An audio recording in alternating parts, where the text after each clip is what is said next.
Have you ever said yes when every fiber of your being wanted to scream, no? No! God, please, no! No! No! Not because you didn't know your limits, but because you were afraid of disappointing someone, creating conflict, losing connection maybe?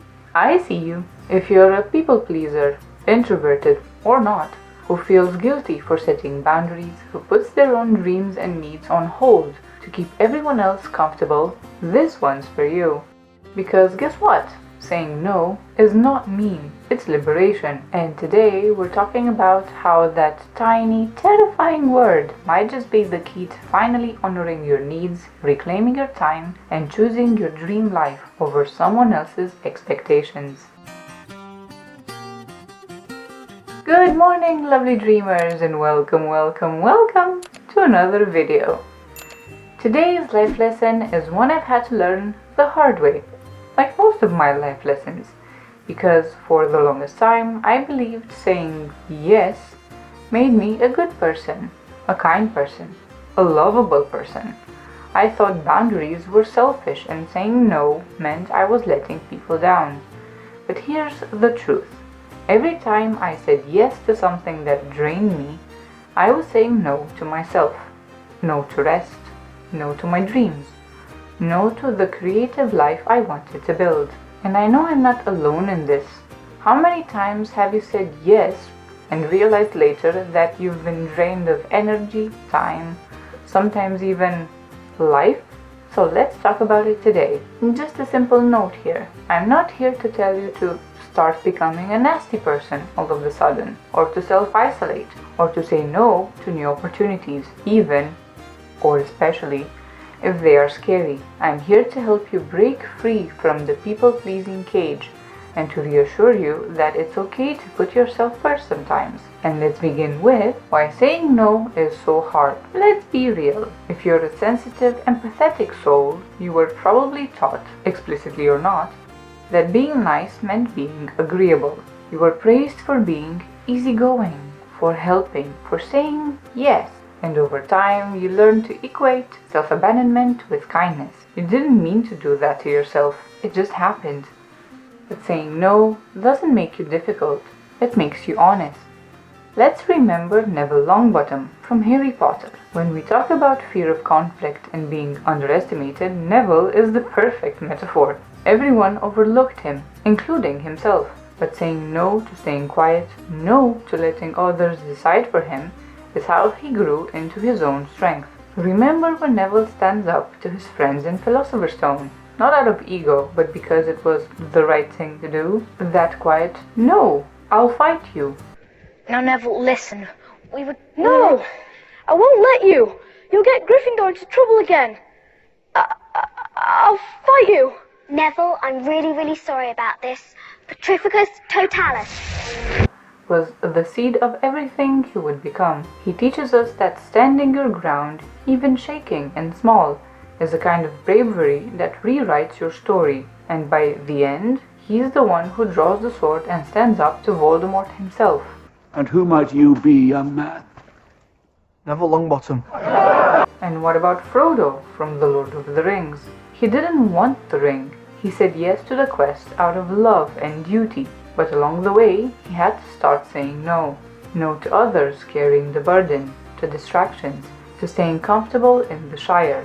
He said no to what was easy, so he could say yes to what mattered. Frodo! No, Sam. Go back, Sam!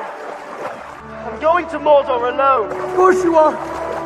And I'm coming with you! Try this. Think about where you're saying yes just to avoid discomfort. Is it really kindness or is it fear? Because here's the thing. If you always make yourself small to keep the peace, you eventually disappear. And your dreams don't disappear with a bang. They fade with every polite sure, every forced smile, every cancelled creative project because everyone else needed your time more. So let's change that by learning how to start saying no without guilt. Here's where the magic starts. Saying no doesn't mean you stop caring about people. It just means you start caring about yourself as well. And guess what? You You don't need a dramatic mic drop moment to begin. You can start tiny, gentle, safe. Here's how to start saying no. Say, "I'll get back to you on that," instead of answering on the spot. Protect your sacred alone time, even if no one else gets it. Don't offer help when your energy is already running on empty. Saying no is not rude. It's your way of putting yourself first, for once, and believing in yourself a bit more. A great example here is Joyce Byers from Stranger Things, a mother everyone laughed at. Too much, too emotional, too crazy. Here's where we talk about choosing your truth over approval. Joyce, fierce, messy, and unrelenting, said no to what everyone else believed and trusted herself even when it looked mad. She is the patron saint of trusting your gut. Her story reminds us that saying no isn't rude, it's how you protect what matters. When her son disappeared, she didn't back down. She didn't quiet her instincts. She said no to the people who told her she was being dramatic, and yes, who what she knew in her bones to be true. Will, are you here? Okay, good. And because of that, she found him, she saved him, and she became one of the fiercest forces of the entire show. And let's bring in Shirley Bradbury from Supernatural. She loved her fawn family deeply, but she also protected her quirks, her needs. She said no to the hunter lifestyle at first, and only joined when she was ready. She reminded us that we don't owe every part of ourselves to anyone. A boundary is not a wall, it's a door, one you choose to open when and for whom you want. Try this. Pick one area of your life where you feel stretched, a little too thin. What's one tiny no you can practice this week? Saying no is like building a muscle. It gets stronger the more you use it. But what happens after? Here's how saying no sets you free. Here's what no one tells you. Saying no unlocks your life. It gives you space to rest, to create, to dream again without guilt, to live a healthier life. Who needs to go out every weekend and spend all the rest of the week recovering from a hangover or crying for sleep? Not to mention financially. When you would rather stay in and recharge or work on your dreams?